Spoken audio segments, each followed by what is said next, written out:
Galandra e Calandra con un nuovo lavoro. Sì, ci stiamo apprestando a realizzare un nuovo videoclip su un brano inedito che si chiamerà appunto Il matrimonio, lo matrimonio tiri tu per tappo. Stavo dicendo in italiano, cioè in italiano. una grande defiance questa.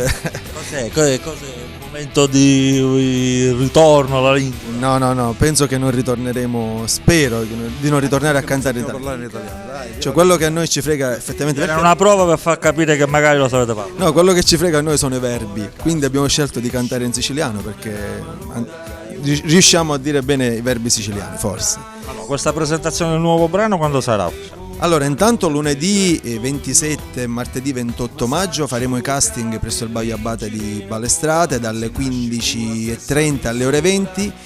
Il video è molto articolato, come tu ben sai noi raccontiamo delle storie, più che videoclip io amo definirli dei corti musicali e quindi in questo caso raccontiamo sempre una storia sul classico matrimonio siciliano, un matrimonio contrastato, molto particolare perché, ripeto, cercheremo di mettere in risalto, come abbiamo fatto fino adesso, sempre di più quelli che sono poi i colori, i sapori, gli odori, i profumi della nostra terra. Della Sicilia. Allora Giuseppe, non avete ovviamente suonato soltanto voi, perché voi da tempo ormai anche avete altri musicisti. Con chi questa volta? Sì, ma sicuramente sempre con la vecchia band che ci sta aiutando, ma in modo particolare c'è una chicca, possiamo dire, c'è una banda vera e propria che ha suonato, una banda musicale, sì, una banda musicale che ha collaborato in questo brano e siamo quasi alla fine delle riprese proprio musicali, per cui al più presto faremo i casting, al più presto faremo anche il video.